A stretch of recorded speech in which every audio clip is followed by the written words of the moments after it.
Por favor, abran sus Biblias en el primer libro de Reyes, capítulo 17.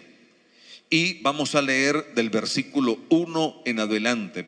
Dice: entonces Elías Tisbita, que era de los moradores de Galaad, dijo a Acab. ¿A quién?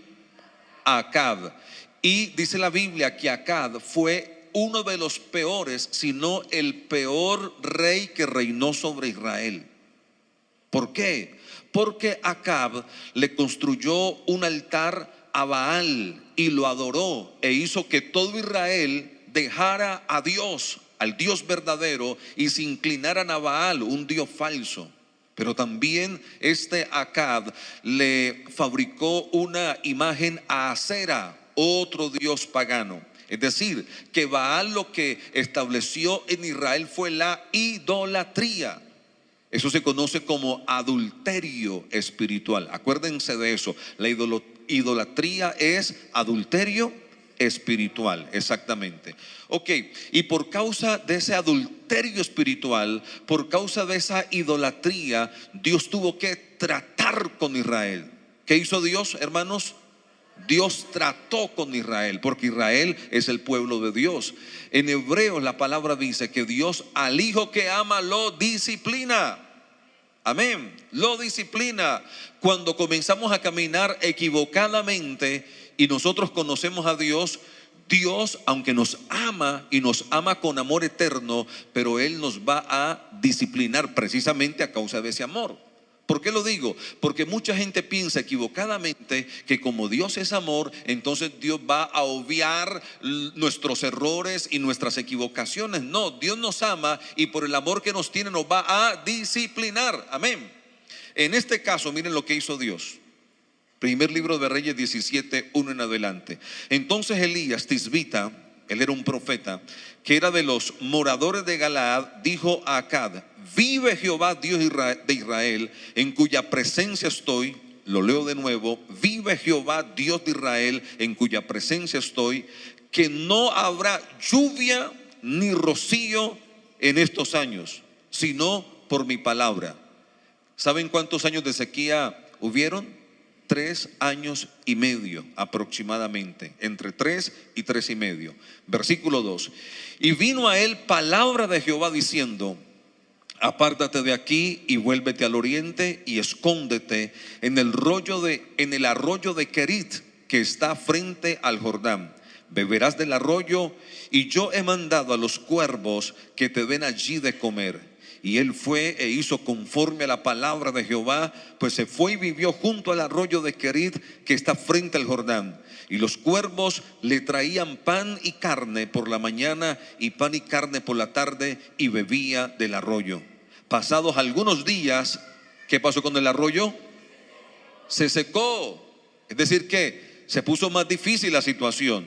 El arroyo se secó porque no había llovido sobre la tierra. Versículo 8: vino luego a él palabra de Jehová diciendo: levántate, vete a Sarepta de Sidón y mora allí.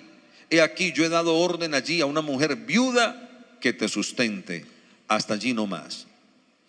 Aunque el propósito de Dios era tratar con la desobediencia de Israel, pero de alguna manera también fue afectado el profeta Elías. Se lo repito: aunque al Dios cerrar los cielos y parar la lluvia durante 3 años y medio, tenía como objetivo tratar la idolatría, ese adulterio espiritual, esa desobediencia de Israel, el profeta Elías de alguna manera se vio afectado también. Claro, ¿por qué? Porque le vino palabra de Dios diciéndole: vete a morar junto al arroyo de Kerit. Y durante mucho tiempo el profeta Elías tan solo bebió agua y comió pan y pedacitos de carne que le traían los cuervos. Fue un tiempo de sequía, fue un tiempo de necesidad, fue un tiempo difícil. Hermanos, nosotros también pasamos por este tipo de tiempos de necesidad, tiempos de sequía. La pregunta es, ¿qué hacer en estos tiempos? Seguramente usted ha vivido estos tiempos, o quizás hay gente que hoy dice: pastor, yo estoy viviendo un tiempo de sequía, de necesidad. O seguramente usted lo va a pasar. La pregunta es cómo enfrentar este tipo de tiempos. Es lo que le quiero enseñar. Amén. Muy bien. En el versículo 5 de este capítulo 17, miren lo que dice la palabra. Y él, Elías, fue e hizo conforme a la palabra de Jehová. ¿E hizo qué, iglesia? Conforme a la palabra de Jehová. Pues se fue y vivió junto al arroyo de Querid, que está frente al Jordán. Lo primero que quiero decirle es: en tiempos de sequía, en tiempos de necesidad, sea obediente a la palabra de Dios, no importando ninguna realidad externa. Se lo repito: en tiempos de sequía, sea obediente a la palabra de Dios, no importando ninguna realidad externa. ¿Por qué le digo esto? Porque mucha gente es obediente, pero dependiendo de. Obedecen la palabra si todo marcha bien. Obedecen la palabra si están sanos. Obedecen la palabra si tienen abundancia. Obedecen la palabra si todo está funcionando bien. Obedecen la palabra si la familia está unida. Pero cuando las cosas comienzan a deteriorarse, y de repente llega la enfermedad y llega la necesidad y llegan los problemas, hasta allí llegó la obediencia. No, hermanos, a pesar de que los cielos se cerraron y Dios le dio la orden a Elías, no que se fuera a un hotel 6 estrellas, sino junto al arroyo de Querit, no a que bebiera malteadas, ni a que bebiera jugos, ni un capuchino, sino solamente agua, agua. Cualquiera diría: Señor, pero son ellos los que han pecado. Es el pueblo quien se ha inclinado ante Baal para adorarlo y ante Acera. Yo no, Señor, yo he vivido consagrado a ti. Yo me he guardado para ti. Pero como dije al principio, la sequía de alguna manera también afectó al profeta Elías. Pero lo interesante aquí es que Elías, aunque fue afectado, pero no dejó de obedecer la palabra. Él dijo: a pesar de ello sigo honrando a Dios, obedeciendo la palabra. Espero que me estén entendiendo. Se lo repito, hay mucha gente que obedece dependiendo del momento que viven. Si todo marcha bien, obedecen. Pero si las cosas se complican, dejan de obedecer. Mi hermano, este es el primer consejo. Determina honrar a Dios, guardando su palabra, no importando ninguna realidad externa. Amén. Que estás enfermo, guarda la palabra. Mi hermano, que te estás muriendo, guarda la palabra. Que hay necesidad, guarda la palabra. Amén. Que hay problemas al interior de tu casa, guarda la palabra. Honra a Dios guardando su palabra, y te aseguro que Dios te honrará a ti. Hermanos, el guardar la palabra es innegociable. Repítalo conmigo: el guardar la palabra es innegociable. ¿Cuántos dicen amén? Número 2, lo segundo. En el versículo 3 de este capítulo 17, miren la orden que Dios le da a Elías. Léanlo conmigo: apártate de aquí. Qué bueno que usted subraye en su Biblia esa palabra: apártate. Apártate de aquí y vuélvete al oriente y escóndete en el arroyo de Querid. También subraya en su Biblia la palabra escóndete.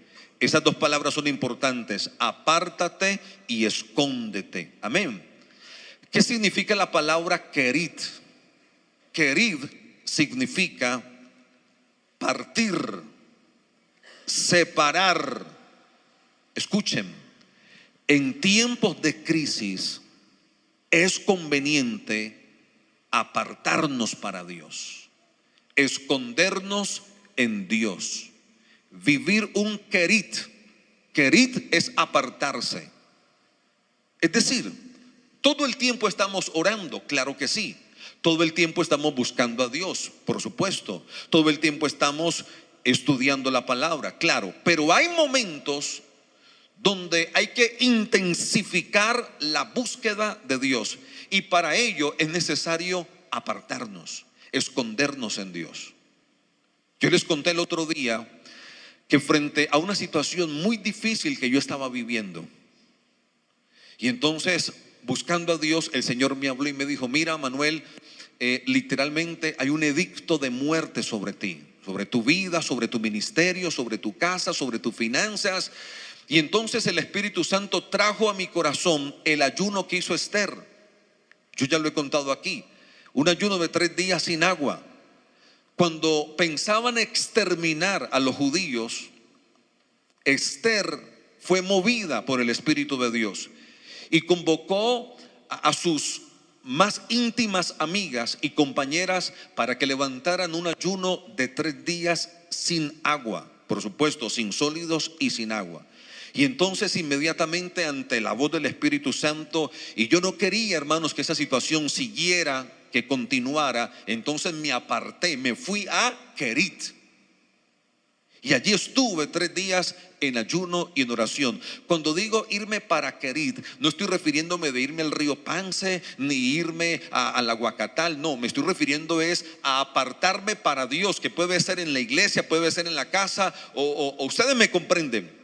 Pero estoy buscando a Dios de una forma fuerte. He aumentado mi búsqueda de Dios, me he apartado para el Señor. Amén. Por supuesto, cuando las cosas se complican, entonces hay que aumentar nuestra búsqueda de Dios. Y tenemos que apartar. Usted no puede seguir viviendo como si nada, en el bullicio, como que nada está ocurriendo, y obviar la realidad. No, usted necesita, hermano, meterse más con Dios, irse para Kerit, apartarse para el Señor. ¿Cuántos dicen amén? Entonces Elías, ya saben, número 1, fue obediente a la palabra. No le importó nada, no negoció la honra a Dios a través de la obediencia. Número 2, se apartó, se escondió. Yo les conté una historia el otro día y me parece pertinente contarla de nuevo acá, acerca de un hombre llamado Numan. Diga Numan. Y era un hombre moreno. Numan se convirtió al Señor y habló con un líder para que le entregara una iglesia que él pudiera pastorear. Él tenía un llamado pastoral. Y entonces él fue menospreciado, señalado, y en primera instancia no le entregaron la iglesia, pero él siguió insistiendo. Pero su insistencia, ¿en qué fue? ¿En qué consistió? En un Kerit. ¿Saben qué hizo él? Se apartó 40 días, y cuenta la historia que él se internó en el monte y caminó por un sendero hasta que encontró una cueva, y se metió en esa cueva que se ubicaba junto, como la historia, a un arroyo. Y durante 40 días Numan estuvo metido en esa cueva día y noche, solamente él y Dios, oración y palabra, y solamente bebiendo agua del arroyo. Cuando terminaron los 40 días, él se presentó nuevamente ante el pastor, frente a aquel líder que lo había menospreciado, y le dijo de nuevo: pastor, entrégame una iglesia que Dios me ha llamado a pastorear. Resulta que había una iglesia de 5 personas que no crecía, 5 personas bien rebeldes, bien terribles, y el pastor lo mandó allá para que se quemara. O sea, no lo mandó allá como dándole una oportunidad, sino que lo envió allá para que se quemara. Pero ¿saben qué pasó? A la vuelta de unos pocos años, esa iglesia pasó de 5 personas a 2,000 personas. La iglesia de aquel pastor que menospreció a Numan y que lo señaló seguía estancada, mientras que la iglesia que recibió Numan, de 5 personas, insisto, pasó a 2,000 personas. Pero ¿saben qué ocurrió en la vida de Numan? Que a partir de esa experiencia, todos los noviembres, él se despedía de su familia y se internaba 40 días en aquella cueva a ayunar y a orar. Hermanos, eso es Kerit. Kerit es apartarse. Y no te hablo de apartarte 40 días, pero quizás tendrás que apartarte 1 día, 2 días, 3 días, donde dices: yo estos 2 días, este día, estos 3 días voy a dedicarlo solamente a buscar a Dios. Nada de televisión, nada de radio, nada de amigos, nada, no me importa nada. Los cielos se me han cerrado. Es tiempo de sequía. Necesito un querid en mi vida. Yo creo que algunos de ustedes necesitan un querid. Apartarse, esconderse en Dios y salir de allí cuando tengan la convicción de la victoria. Denle un aplauso al Señor.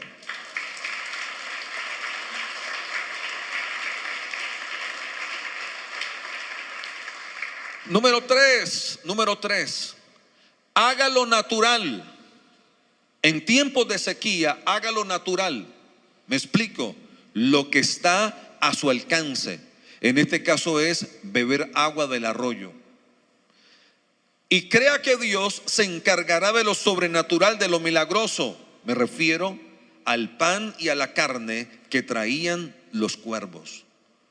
Pregunto, ¿el que Elías bebiera agua del arroyo era algo natural o sobrenatural? Pues eso era natural. El arroyo pasaba junto, hermanos, a donde Querida estaba acampando. Era simplemente descender al arroyo, agacharse y tomar agua. Eso era natural. O sea, Elías no podía esperar que Dios enviara ángeles que le sacaran el agua y se la dieran. No, él debía hacer lo natural, lo que estaba a su alcance.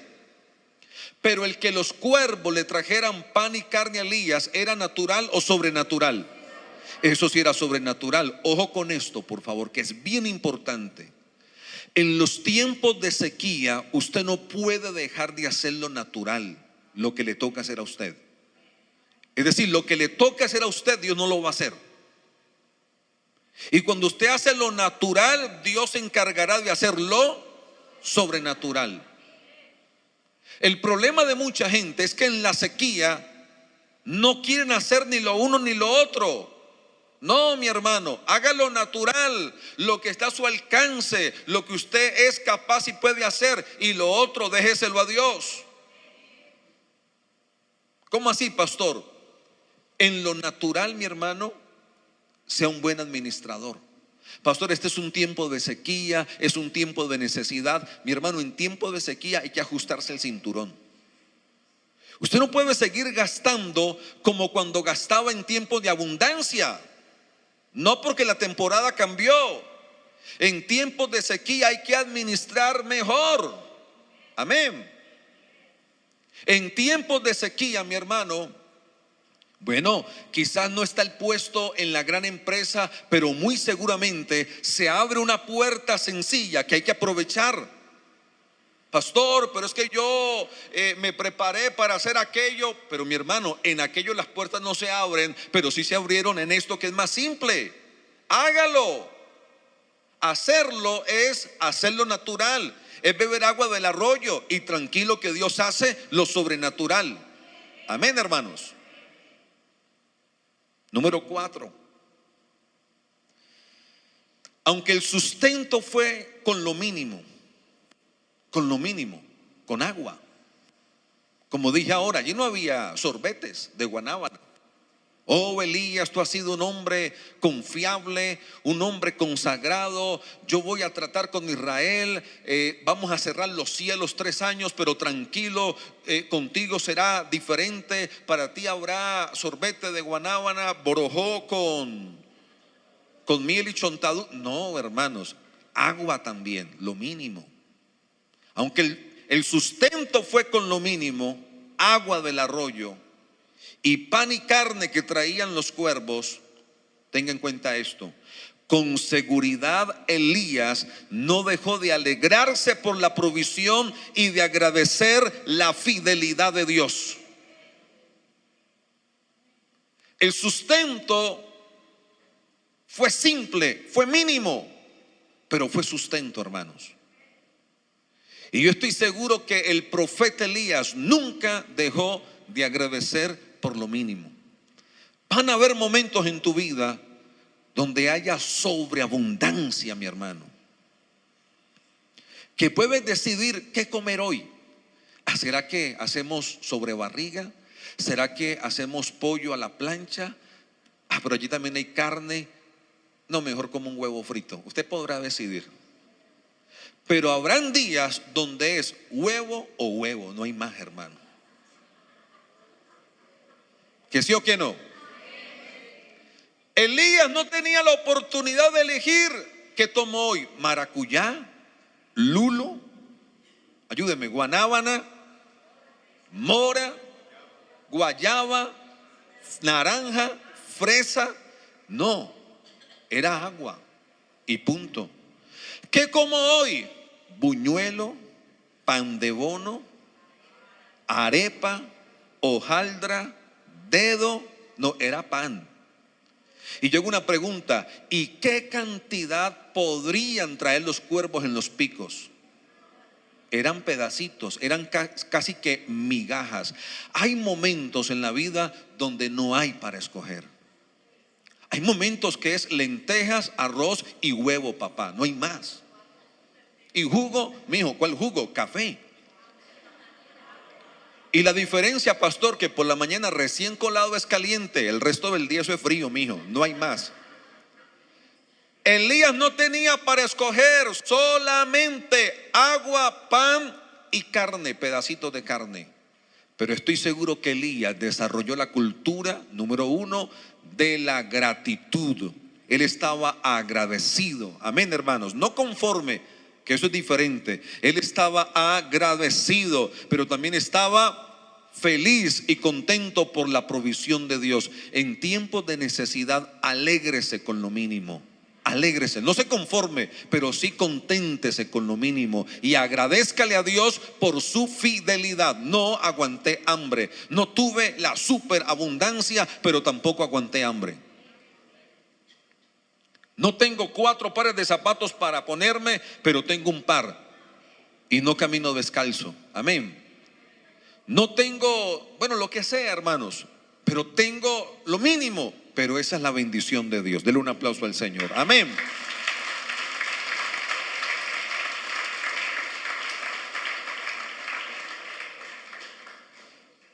Quinto, y a mí esto me sorprende mucho. Quinto, en Primero de Reyes 17:2 dice: y vino a él palabra de Jehová diciendo: apártate de aquí y vuélvete al oriente y escóndete en el arroyo de Querid, que está frente al Jordán. Pero llegó un momento, hermanos, en que se recrudeció o se empeoró la situación de tal forma que el arroyo se secó. Y qué tremendo eso, hermanos. Qué tremendo cuando hay necesidad y en vez de mejorar, todo tiende a complicarse más, a empeorar más. De pronto usted diga: pastor, esto es justo lo que yo he vivido. Tiempo de sequía, y había un pequeño arroyo de donde yo estaba bebiendo y justo se seca. Pastor, en el tiempo de esta sequía yo tenía una entradita por acá, oiga, y justo se cerró. Eso pasa, y eso fue lo que le ocurrió a Elías. Pero ojo, ¿dónde está la clave de todo? Versículo 8: vino luego a él, ¿qué, hermanos? Ayúdenme. 17:8: vino luego a él palabra de Jehová diciendo: levántate, vete a Sarepta de Sidón. Míreme por favor, noten que cuando recién comienza la sequía, le vino palabra de Dios y le dijeron a Elías: vete a Querit, junto al arroyo. Cuando el arroyo se secó, de nuevo le vino palabra de Dios diciéndole ahora: vete a Sarepta. Es decir, siempre hubo una palabra de direccionamiento. Por favor, aprendan esto. Lo quinto es dependencia total de la palabra. Ante un recrudecimiento de la crisis, cuando se secó el arroyo, vino un nuevo direccionamiento de Dios. Amén. Diciéndole: ya apártate de Querid, ya terminó el ciclo en Querid, ahora vete para Sarepta. Ahora pregunto, ¿y Sarepta comparado con Querid era muy abundante? En Sarepta, Elías iba a hospedarse en la casa de una viuda pobre. Y cuando llega Elías y le pide que le dé por favor de beber y de comer, la viuda le dice: me queda el último bocado de pan y pensaba comérmelo con mi hijo para dejarnos morir. Increíble, hermanos, increíble. Pero recuerden, atrás de todo esto estaba Dios. sustentando a Elías. Atrás de tu sequía siempre estará Dios sustentándote. Atrás de tu sequía siempre estará el Señor, hermano, apoyándote, respaldándote. Lo importante es esto: mantén tus oídos atentos al direccionamiento de Dios. Esa es la clave de esto acá. Y finalmente, hermanos, y esto me impresiona a mí, Primera de Reyes 17:14. Esto ocurrió en la casa de la viuda de Sarepta. Primera de Reyes 17:14. Dice: le dijo Elías a la viuda: porque Jehová Dios de Israel ha dicho así: la harina de la tinaja no escaseará, ni el aceite de la vasija disminuirá, hasta el día en que Jehová haga llover sobre la faz de la tierra. Entonces ella fue e hizo como le dijo Elías, y comió él y ella y su casa muchos días. Y la harina, versículo 16, y la harina de la tinaja no escaseó. Tan solo quedaba un poquitico, hermanos, pero a través de la palabra que Elías da, hubo un milagro de multiplicación. Y la harina de la tinaja no escaseó, ni el aceite de la vasija menguó, conforme a la palabra que Jehová había dicho por Elías. Ahora, primer libro de Reyes 17:19. Resulta que el hijo de la viuda se murió y la viuda le reclama a Elías. Y miren lo que pasa. Él le dijo, 17:19, dame acá tu hijo. Entonces él lo tomó de su regazo y lo llevó al aposento, a la habitación donde él estaba, y lo puso sobre su cama. Y clamando a Jehová dijo: Jehová Dios mío, aún a la viuda en cuya casa estoy hospedado has afligido, haciéndole morir su hijo. Y se tendió sobre el niño 3 veces y clamó a Jehová y dijo: Jehová Dios mío, te ruego que hagas volver el alma de este niño a él. Y Jehová oyó la voz de Elías, y el alma del niño volvió a él y revivió. Tomando luego Elías al niño, lo trajo del aposento a la casa y lo dio a su madre. Y dijo Elías: mira, tu hijo vive. Hasta allí nomás. Hermanos, hoy día estamos acostumbrados. Bueno, recuerden que Elías era un profeta. ¿Sí o no, hermanos? Era un profeta, era un hombre de Dios. Hoy día estamos acostumbrados a ver a los hombres de Dios con unas pintas que parecen más bien, diríamos, grandes empresarios. Pero en este momento, ante aquella sequía y ante aquella necesidad, yo me pregunto cómo sería la pinta de Elías. Un hombre que durante varios años solamente bebió agua y comió pan y pedacitos de carne. Si un profeta así apareciera hoy, ¿será que lo recibiríamos con agrado? ¿O diríamos: este tiene que estar en pecado? Para que esté así, tiene que estar en pecado. Flaco, ojeroso, barbado. ¿Qué más? Allí no había champú para el cabello. ¿Sí o no, hermanos? Sin embargo, ¿saben qué me sorprende? Que en medio de la sequía y en medio de la crisis, el profeta nunca dejó de ministrar el don que Dios le había dado. A pesar de la crisis que estaba viviendo, acuérdense, la crisis también lo afectó a él, pero no dejó de ministrar. A pesar de la crisis en que Elías también estaba metido, pero no dejó de ministrar el don profético que tenía. No dejó de fluir en su llamado profético, en su oficio profético. Soltó la palabra y Dios la honró. El aceite nunca menguó, la harina nunca menguó. Oró por el muchacho y el muchacho resucitó. ¿Por qué te lo digo? Porque mucha gente en crisis lo primero que hace es renunciar al ministerio. Mucha gente en crisis lo primero que hacen es renunciar a ministrar el don que Dios les ha dado. ¿Y por qué? Porque, pastor, yo cómo ministro a otros estando en esta situación. ¿Con qué autoridad moral ministro a otros cuando yo mismo he estado solamente bebiendo agua y agua? ¿Cómo les hablo de abundancia de aceite y de abundancia de harina cuando yo solamente he bebido agua? ¿Me comprenden o no? Eso no es, pastor, como hipocresía, hablar de abundancia cuando yo solamente estoy bebiendo es agua y no más, y pedacitos de pan y pedacitos de carne. No, mi hermano, no confundas ni revuelvas esto. Una cosa es una cosa, lo otro es lo otro. Tú tienes un don y aunque esté en crisis, ministra el don. Yo tengo el don de sanidad, aunque esté enfermo, ministraré el don. Pero ¿cómo oro por sanidad cuando yo estoy enfermo? ¿Qué pasa? ¿Qué tiene que ver uno con lo otro? Nada. Yo voy a ministrar a los hogares, aunque de pronto mi hogar en un momento dado esté en crisis. Yo voy a ministrar progreso, prosperidad, avance, aunque de repente en un momento dado mi economía esté en crisis. Aunque Elías fue afectado por la crisis, pero no dejó de ministrar el don. ¿Sabe que en estos días mirando la palabra yo me quedé aterrado? Y a mí esto me cambió el pensamiento. Me cambió el pensamiento. ¿Por qué?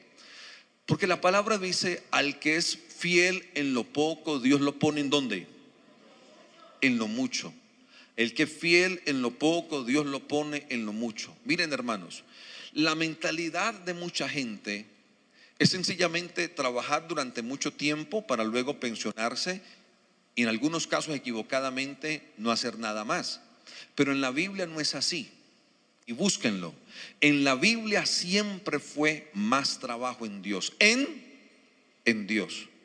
Es decir, en Dios. Una cosa es en lo natural, usted con su empresa o con su carrera, con su profesión, pero en Dios hasta el día de la muerte hay que trabajar. Hasta el día de la muerte hay que predicar la palabra. Hasta el día de la muerte hay que ministrar el don. ¿Me hago entender o no? Hasta el día de la muerte. Colóquese sobre sus pies.